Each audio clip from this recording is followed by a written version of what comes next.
Yar Muhammed Tahir Toğluqның Uyğurlarda Farzand Tərbiyəsi namlıq kitabının davamı. Mikrofon aldıda Nur Jamal. 3. Mehmandarçılıq saxavəti və mehmandarçılıqdakı ədəb tərbiyəsi. Mehman gəlsə qut kelur. Qədimki Uyğur maqalı. Uyğur xalqının mehmandost degan nomi bor.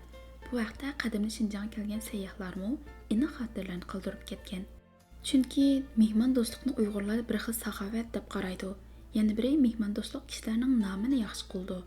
Qadimki Uyg'ur shoirlari va olimlarning asarlarida ham mehmandostluq haqida qimmatli tashabbuslar o'ttirib qo'yilgan. Biz nima uchun mehmandostluq haqidagi bu mavzuni farzand tarbiyasi haqidagi mazmunning bir tarkibiy qismi sifatida bayon qilmoq bo'ldik? Chunki kishilik munosabatda mehmondorchilik nihoyat muhim o'rin turadigan bir soha. U bir tarafdan kishilarni bir-biriga yaqinlashtirdi, yana bir tarafdan kishilarga odamgarchilik yo'lini o'rgatdi. Onun ustiga an'anaviy farzand tarbiyasida saxovat, bexillik, adab yoki adabsizlik mana mushu paytda nihoyat ro'shan sezilib qoldi. Bolalarning tarbiya ko'rgan yoki ko'rmaganligi ham shunday mehmondorchilik so'rinlaridagi yemak-ichmak adablari, o'ltirish qo'pish adablari, so'zlash adablari, mehmonlarga qanday muomala qilish usullari qatorliqlari sinildi. Uyg'ur xalqining nurg'un an'analari har xil to'y-to'kun, o'lim yetim va ziyofat so'rinlarida ro'shan gavdalandi. Qo'lga suv berish qoidasidan qo'l yuvish qoidasigacha kishilar oldida o'zini qanday tutishdan turli qoida usullarga rioya qilishgacha bo'lgan nurg'un ishlar mehmondorchilik an'anasiga bog'lanib ketadi. Yana bir nuqtadan hozir Uyg'urlarning an'anaviy mehmondorchilik usullari bir oz yatlashib ketgan. Buning ifodalari haddidan ortiq hashamatchilik avj oldi. Buzib chechish intayin og'ir bo'lib, to'sish mumkin bo'lmaydigan bir qora to'lqinga aylandi. Ularga gap qilsa, pul bo'lsiz o'zimning, qanday xajisam o'zimning ishi, sening yening og'irmagandan o'ltiravermamsan deb zarba berdi. Bo'libmi hozirgi yoshlarda hashamatchilik og'ir. Ba'zi bolalar bir yilda 2-3 qatim tug'ilgan kunini restoranda o'tkazdi. Yana ba'zi so'rovlarda haddidan ortiq buzib chetish odamni afsuslantirdi. Hatto 40-50 yuan qiymatidagi qo'rimlarga bir cho'k tagmay to'kilib ketdi.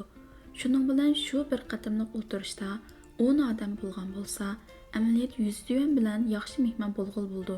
Lekin 4-500 yuanlik qo'rimlarni buyurtilib, 300 yuanlikini isrof qilib to'kib o'tdi. Bu bizning och ko'zligimizmi yoki qasddan buzib chetishimizmi? Bir birodarimiz bir to'yda qiz yo'tkash uchun oliy darajalik bir xil markalik, bir xil ranglik mashina ishlatgan. Shuning uchun 8000 yuan pul sarf qilgan. 10 mashinani do'stlari oriyat kelib ketdi.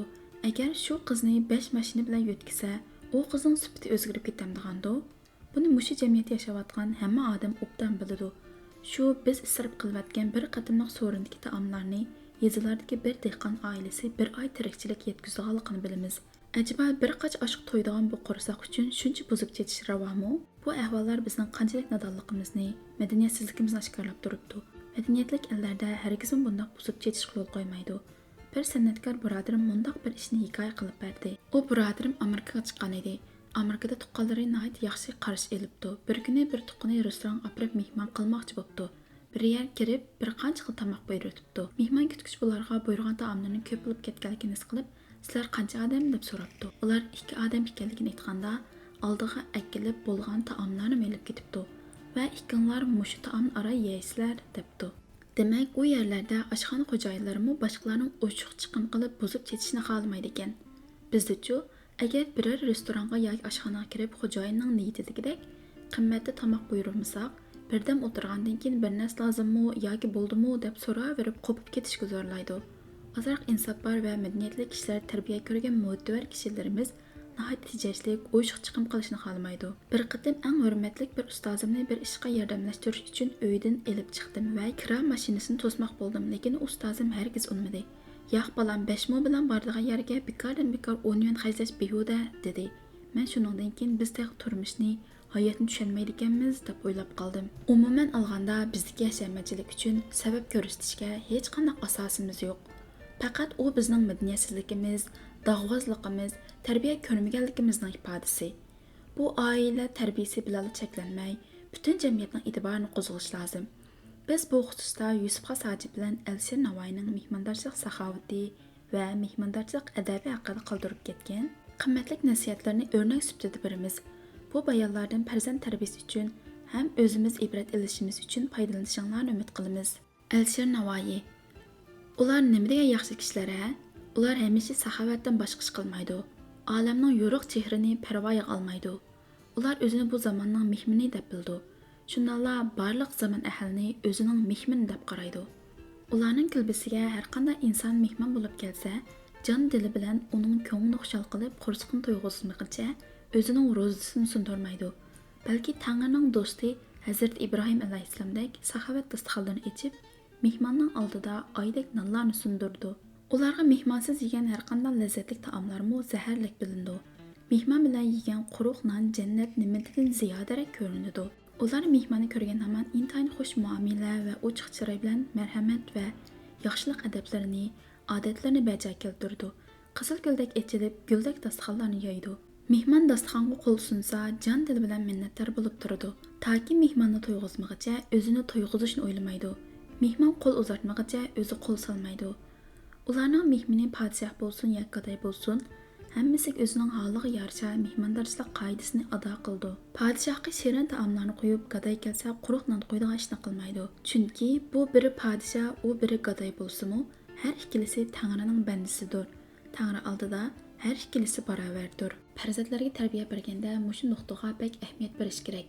Boyga bir xil ko'z bilan, kambag'alga bir xil ko'z bilan qarash, boshliqqa bir xil dasturxon, puhroga yana bir xil dasturxon silish, ko'ngildagi odamni hadab tomoq taklif qilib, boshqalar bilan ancha kori bo'lmaslik adabsizlik va qo'lchilik hisoblandi. Boshqa odamlarning ham o'ziga tushliq ko'ngli bor. Hargiz bir vaqt to'y bo'lish uchun mehmon bo'lib kelmaganda, uyga kelgan mehmonning yaqin va yiriqi bo'lmaydi. Ulug' kishilarning hammasi deydi Alisher Navoiy, qaramoqqa parakanda holat ko'rindi. Kiyim-kechaklarni ortiqcha bizab ketmaydi. Ular ko'ngil mamlakatining podshohidir. Yoshirin sirlardan xabardordir. Ularning himmat oldida bu yuksak osmonmi pastdir. Undaq kishilar sezilsa, shohlarmi ularning oyiga bosh qo'ydi. Tangri ularni shu qadar aziz qilgan tursa, parakanda ahvolga qarabla xor ko'rishga bo'lamdi. Aqil kishilar agar mehmondo'st bo'ladigan bo'lsa, ularni hargiz past ko'rmaydi. Ularning haqiqiy mohiyati pinhondir. Ularning qanday kishi ekanligi ko'zda yiroq. Saxovat egalari o'tkir ko'zlarini har tarafga keng ochib, hammani tang barobar ko'rish kerak. Quyoshdek hamma kishiga o'xshash chiroy etishi, nurlarni jahonning hamma yeriga tang va bir tak shechitish lozim. Quyosh mayli oltin qasr bo'lsin yoki vayrona xaroba bo'lsin, hammasiga o'xshashla nur chachidi. Hammalarga ayonki, mehmondorchilikda necha xil illat bor. Ulardan biri shuki, agar biror boy va imtiyozli kishi sening uyingga mehmon bo'lib kelsa, ular haddidan ortiq isrofchilik qilsin. Mehmondorchilik bilan o'zingni ko'rsatish va nom-shuhrat qozonishni ko'zlab, bir mehmonga 10 qo'yni o'ldirib, qanat gezak va nozik ne'matlarni qo'shib uning oldiga tizasan. U kishi ularni baribir yeb bo'lmaydi. Sen bularning hammasini o'sha yolg'iz kishi yedirmoqchi bo'lib, so'zing, ko'zing va qo'llaring bilan ha deb yeyishga zo'rlaysan. Insof bilan o'ylab boq. Bunday qilmish durustmi? Bunchalik ko'p yemaklik bilan dasturxon hozirlaydiganga, sening uying Shayx Luqmonning mazari emas. Senmi u mazarning shayxi emas-ku?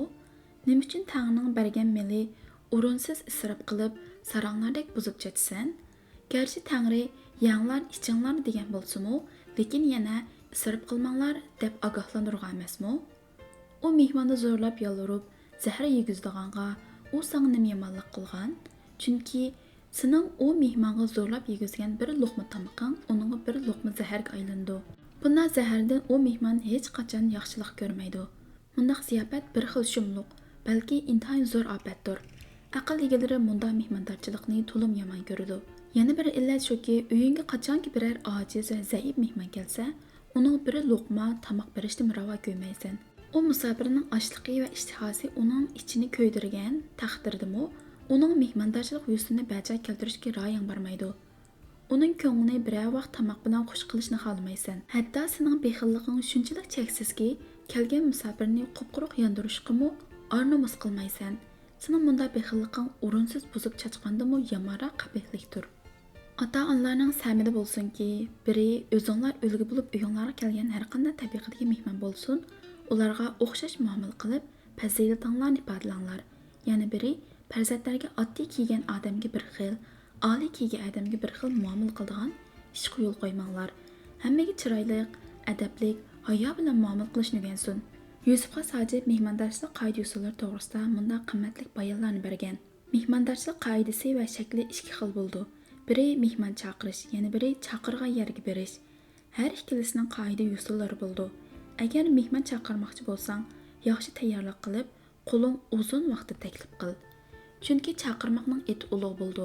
Saladigan ko'rpa, osh tartadigan qacha, saramjonlaring pokiz bo'lsin. Dasturxonning mehmonlarni xursand qilgudek mo'l bo'lsin. Taomlaring tamlik, lazzatli bo'lsin. Mehmonlar ishtiha bilan yesin.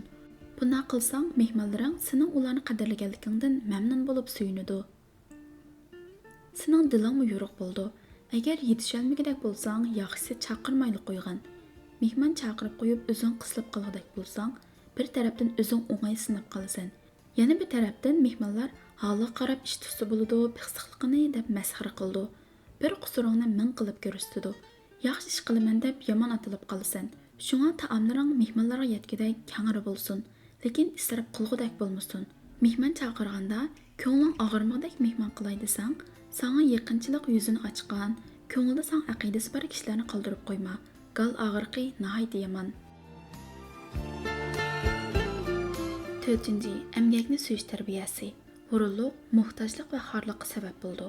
Emgakni suyishga odatlantirish, mehnatdan qochmaslik o'rgatish Uyg'urlarning farzand tarbiyasiga ilg'or an'analarining biri. Uyg'ur ota-onalari farzandlarining ishqa chidamsiz, o'rin, harom tamoq bo'lib qolmaslik uchun yurak qanini sarf qildi. Shuning uchunmi ota-onalar farzandlarni kichikdan boshlabla o'ziga ergashtirib, hayotlikning o'lini salg'uvchi etis eriqlarga ilib chiqib, nonning nadan keldiganligini his qildirdi. Uy ishlarini qildirish orqali turmush pishirdi. Biroq hozirgi davrga kelganda bolalarning yaxshi o'qiy olmay qilishidan ansirab, bolalarini ishga solmaydigan, ularga uy ishlarini qildirmaydigan bir xil yomon odat shakllanib qoldi. Shu ota-onalar normal harakat va emgak qilish bilan o'rganishning munosabatini to'g'ri ilmiy tushunib olish zarur. Qonuniyat shuki, emgak insonlarni yaratdi, tafakkurni taraqqiy qildirdi. Butun insoniyat madaniyatini yanada emgak yaratdi. Shuning uchunmi insonlarning aqliy taraqqiyoti, insoniy qobiliyati bilan emgak bir daqiqami ayrilgani yo'q. Shuning uchunmi o'qishmi emgak, biroq mehnat bilan o'rgangan bilimni yana shu emgak bilan joriy qildirmaydigan bo'lsak, unda bilim xuddi mevasiz daraxtga o'xshash hech kimga manfaat berolmaydi. Qurib qolgan qaqshal daraxtga o'xshash o'ziga soya tashlamaydi. Bu xil bag'lanishni qadimgi Uyg'ur olimlari intayin yaxshi yakunlagan. Yusuf Xasajib munda deydi: bilim xuddi dengiz ostida yotgan go'harga o'xshaydi. Uni mehnat bilan qazib chiqib ishlatganda shohlarning beshiga toj bo'lgandek xosiyatli bo'ldi. Agar uni qazib chiqarmaydigan bo'lsa, soydagi toshdan farqi nima? Alisher Navoiy munda deydi: ilm o'rganib uni amalda ishlatmagan kishi qo'sh haydab urug' solmaganga yoki urug' silib hosil olmagan kishiga o'xshaydi. Chunki bilimmo mehnat bilan o'rganilib, yana shu mehnat bilan joriy qildirildi. Bu mohiyatning bir tarafi. Ikkinchi nuqtadan qaraganda, emgak, harakat, tafakkur qilish, badani va aqlni chiniqtirish degan gap. Normal emgak bilan o'rganish hargiz bir-biriga qarama-qarshi emas. Bir-birini ilgari suradi, bir-birini to'liqlashga yordam beradi. Tafakkursiz bilim bo'lmaganga o'xshashla, tafakkursiz emgakmi bo'lmaydi. Eng oddiy harakatlarmo aql ishlatishdan tafakkurdan ayrila olmaydi. Qar emgakdan bilim bilan qilingan emgakning farqi shuki, bilim emgak qilguvchini shu emgakni qanday qilishga o'rgatadi. Chunki eng unumli emgakning asosiy sharti emgak qilishni bilishdir. Shunga o'rganishdagi maqsad o'rganish uchunla o'rganish emas, balki insonlar emgakining unumdorligini oshirish emasmi? Yusuf Xasajib emgak bilan bilimning munosabatini xulosalab, yunarli qul, yunarsiz podshohdan afzal. Bilimlik bir odam qilgan ishni bilimsiz ming odam qilolmaydi degan. Tarbiyalaguchilar uchun yana bir oddiy savol shuki, farzandlardagi hurulluq ularning barliq faoliyatlarida eng zaharli hasharotga o'xshash bolalarni kerakdan chiqardi. Emgakka o'rin bola o'qishga o'rin bo'ldi. Hurulluq oxir aqlnimi va jismoniyatini kerakdan chiqardi. Shunga normal emgak va har xil faoliyatlarni o'qishga ta'sir yetkazdi deb qaramang. Qadimgi Uyg'urlar ishchanning erini yog'liq, o'rinning beshi qanliq deb mehnat bilan baxt saodatning munosabatini, muhtojlikning og'ir oqibatini nihoyat yaxshi xulosalagan. Bolalarni emgakni suyish, o'zining qadr-qimmatini halol mehnatdan, muvaffaqiyatli ajrdan tepishga o'rgatish kerak. Fan madaniyat tarbiyasi bilan ish bitmaydi. Eng muhimi, o'zining vujudida yetilgan insoniy qobiliyatni qadr qilib izlanish orqali joriy qildirish kerak. Buning uchunmi ishni kichikdan boshlashga to'g'ri keldi. Farzandlarga o'smirlik chog'laridan tortib o'z iqtidoriga yor beradigan ishlarni o'zining qilishiga fursat yaratib berish va ularni shuning odatlantirish kerak. Hech bo'lmaganda oila ishlariga yordamlashtirish, o'zining ishlarini o'zi qildirish kerak. Hatto bolalar bu ishlarni qilganda ixtiyoriy va qizg'inlik bilan qiladigan bo'lsin. Hargiz bolalarni kichik chog'lab bu ishlardan chet qo'yishga bo'lmaydi. Garchi ular ishni sizlarning talabanglarda qila olmasa-mu, aybga buyurmaslik, ochiqlanmaslik, imkon bor ilhom berib savrchanlik bilan yetaklash kerak. Farzandlarning ishlarni ko'ngildagidek qila olmaslik ayb emas, eng ayb bo'ldig'ini ishdan qochish. Bekor talab o'rganib qolgan bolalarning cho'ng bo'lgandimi, ishqa chidamchan, yaramliq bo'lib chiqishni tayin. Farzandlarni erga o'tib qo'yish haqiqiy ma'nodagi mehribonlik bo'lmaydi. Farzandlarni ish qilishga odatlantirish hargiz ularni jazolash va ulardan foydalanib olish uchun emas-ku. Eng muhimi farzandlarning mustaqil yashash, mustaqil izlanish ruhini va mustaqil yashash iqtidorini yetildirishga turtki bo'lishda. Mana buni haqiqiy mehribonlik deb qaraymiz. Bu xil emgakchanlik ruhini kichkidan tortib toki quramiga yetguncha hargiz uzib qo'ymaslik kerak. Tajribalarning isbotlashicha, farzandlarning o'smirlik chog'laridagi aqliy iqtidorining yetilishi, ijodkorlik qobiliyatining tug'ilishi, fan madaniyat tarbiyasidan ko'ra mundaq ikki asosga bog'liq bo'ldi ekan. Biri farzandlarni turmushga ko'proq aralashtirish, bozorlarga elib berish, bolalar bilan erkin ozod o'ynashga yo'l qo'yish, yana biri kichikdan boshlabla cho'ng kichik ishlarni qildirish, ko'p anglatish, ko'p so'zlatish orqali tafakkur qobiliyatini taraqqiy qildirish. Farzandlarda mehnatni suyish, jafo mushaqqatdan qo'rqmaslik, o'ziga ishonishdek yaxshi fazilatni yetildirish farzandlarning keyingi istiqboli bilan munosabatlik zo'r ish. Chunki baxt saodatning yildizi ajr bo'liqidan sug'uriladi. Ajr mehnatsiz faqat oilaga tayinibla baxt saodatning huzuridan bahramand bo'la olmaydi. Ajrsiz tayyor hayyor bo'lib erishgan baxtning qadr-qimmati bo'lmaydi. Ko'nalarning shunday so'zi bor: ajrsiz erishgan bug'doy nondan ajr bilan erishgan teriq zog'irisi lazzatli bo'ldi. Jafo mushaqqatdan qo'rqmaydigan, turmushga pishgan farzand xor bo'lmaydi. G'ururlik va mehnatdan qochish nomrodlik, muhtojlik sabab bo'ldi. Burun odam samimiyatsiz, yolg'onchi bo'ldi. G'ururlik yana xushomadga va qulluqqa odatlantirib qo'ydi. Insonga muhtojlikdan eg'ir baxtsizlik yo'q. Nomrodlik sharaf emas. U bu dunyoning maishatlaridan mahrum bo'lish degan gap. Nomrodlik va muhtojlik dog'larini faqat aql farosat bilan, ajr mehnat bilan birlashtirgandila yuyib tozlig'il bo'ldi. Mustaqil yashash iqtidorini yetildirmagan bolalar oxiri tamaxurlik kasaliga giribdor bo'ldi. Farzandlarimiz uchun tama bilan yashashdan eg'ir haqorat bormi? Shuni bir tarafdan yetaklash, bir tarafdan odatlantirish bilan birga tushunish iqtidorining o'sishiga ergishib, buni xususan nasihat qilib turish lozim. Nasihatdan namuna: esingda bo'lsinki, biz senga mangu homiy bo'la olmaymiz. Biz sening nomrod va muhtojligingda qilishingni xohlamaymiz. Nomrodlik va muhtojlik degan biz bilan ketsin. Bu haqoratli qalpoq hargiz sening beshing turib qolmasin bolam. Nomrodlik va muhtojlik intayin eg'ir haqoratdan elib kelishga qobildir. Bolam, ko'rinishi faqir bo'lgan kishilarda muhtojlik bo'lganlik uchun uni gadoy deydi. Bu hamma bolalarga va kishilar orasida xor va e'tiborsiz bo'lib qolishiga sabab bo'ldi. Har kim muhtojlik yipiga bog'lanib qolsa, hayo imonning jumlasidandir degan raqammi sening hayotingning varqidan o'chib ketadi. Bunday eg'ir kunga qolgan odam uchun hayotlikning lazzati va qimmati bo'lmaydi ekan. Hayotdan bezor bo'lib, izo va zorliq uchraydi ekan. Aql shamumi yurimas bo'lib, zehn va iqtidorga ham nuqson keltiradi ekan. Turmushingda shunday balolar sodir bo'ldiki, to'g'ri tadbiringmi senga ziyon zahmat elib keldi. Har qancha diyonatlik bo'lsangmi, xiyonat tuhmatiga uchraysan. Hikmat bilan sug'urilgan qimmatli fikrni qilsangmi, ayiblik hisoblanasan. Boylar qilsa maqtashqa, olqishga sazovor bo'lgan ishlarni sen qilsang, ta'na va ayblashga uchraysan. Bu xuddi biror amaldor yoki puldorning odatdagi bir taklifi butun odamning harakat mizoni bo'lib qoldi-yu, odatdagi bir nomrod odam ulug' hikmatlarni o'tirib qo'ysimi, e'tiborga erisha olmaganligiga o'xshash. Ya'ni real turmushga qara. Nomrod biror ishga jur'at qilishga niyat qilgan bo'lsa, o'zini bilmay haddidan oshqinni qara deydi. Xayr saxovatli ishlarni qilay desa isrofxo'r deb tillaydi. Agar eg'ir bisiqni odat qilsa, bo'shonliq ayiblaydi. Agar yolg'izlikni xolasa, darvish bo'lmoqchi o'xshaydi deydi. Agar kishilar bilan aralashmoq bo'lsa, buningga havas paydo bo'lib qopti desa, kuladigan bo'lsa, masxaravoz deydi.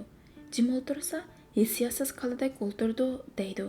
Ish qilib muhtoj bo'lib qolgan kishi zamon ahlining oldidimi, hatto urug' tuqqanlarning, do'st yoronlarning oldidimi ayibdor va e'tiborsiz ko'rindi. Har qachon qaddan ko'tarilmaydi, yuzim yo'ruq bo'lmaydi. Agar mushunda hol bilan senda ta'ma sodir bo'lib qolgudek bo'lsa, hamma xaloyiqning ko'ngliga dushmanlik sodir bo'lib qoldi-da, hech qanday hojiting ravo bo'lmaydi. Pullar odam necha ming yuan so'rasimi xursandlik bilan berib turadigan odam sana bir mo'lcham berib turishnimi o'zi uchun aqlsizlik hisoblaydi. Balam, Uyg'urlarda o'zingni har qilg'icha kuchingni har qil degan jasoratli xitob bor. Bu hikmatni yodingdan chiqarma. Hurlik bilan o'zingni yuqorqidek xorliq va muhtojlik balosiga mubtalo qilma.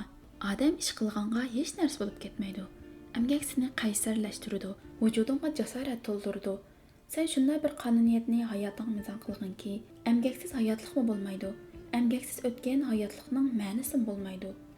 Sen izlanayotgan, ijod qilayotgan va mehnat qilayotgan chog'ingda o'zingning haqiqiy odam ekanligingni his qilish fursatiga muyassar bo'la olasan. Sen emgakdan, mehnatdan nomus qilma. Hatto u eng tuvan darajalik ish bo'lsa-mu, bekorchilikdan, harom tamoq bo'lib qilishdan nomus qil. Har qanday haqoratmi odamga bekorchilikdan ig'ir bo'lmaydi. Emgak sana amra bo'lsa, o'zingni yolg'iz his qilmaysan, zerikmaysan. Shuni qilayotgan ishingdan nomus qilmay, balki o'zing uchun biror munosib ish topa olganligingdan xo'rlik his qil. Bekorchilikdan kelgan haqorat tig'ini hech qanday so'pa bilan yuvib tozalay olmaysan. Balam, emgakni bilib, emgak qilishni bilmasa bo'lmaydi. Chunki eng unumlik emgakning asosiy sharti emgak qilishni bilishdir. Eng chong tragediya deyilsa, o'zingning qobiliyatsizligi tufayli mumkinchiligi bor ishni mumkinchiligi yo'q ishga aylantirib qo'yishingdir. Emgakning unumi o'zing qila oladigan, chamang yetadigan ishni qilish orqali ko'rildi. Qo'lingdan kelmaydigan ishga bosgan har bir qadaming sana mahrumlikdan boshqa narsa berolmaydi. Hele bu ishga chepish seni ikki kiyimiga dastagan odamdek halokatga yaqin qildi. Yana biri oyga chiqmaydigan, unumi yo'q bir talay ishni qilganingdan ko'ra, bir ishni voyaga yetkazganing yaxshi. Biror ishni qilib oyga chiqishga ko'zing yetmasa, yaxshisi u ishga qo'l tiqma. Bir ishni boshlagan ekansan, hargiz yarim yo'l to'xtatib qo'yma. Har qanday bir ishni boshlash oxirlashtirishdan qiyin bo'ldi. Qiyinini qilib osini qilganda bel qo'yib o'tish irodasizlik bo'ldi. İşte sabrlik odam irodalik odamdir. Balam, ishingdan muvaffaqiyat qozonishning yana bir sharti, sen o'zing qilayotgan ishni haqiqiy so'ygin. Shundala emgak sen uchun eng ko'ngillik mashg'ulotga aylandi. O'zing xohlamagan alovatmi sana mehnat yukini ortadi. Ishlaganda o'zingning nima ish qilayotganligingni bilib qil. Qadimki Uyg'urlarda kul po'ligicha cho'g' po'la degan ogohlantirish bor. Kulni bir umr po'lisangmi murod maqsaddan hosil bo'lmaydi. Çoğunu pöyləsən, ondan ot yenib közləgən məqsəd yetələrsən. Balam, əcir mehnət bilən erişiş mümkün bolğan bəxş saadətingni g'ururlik bilan boshqalarga qo'l sunadigan ig'ir kulfatga almashtirmag'aysan.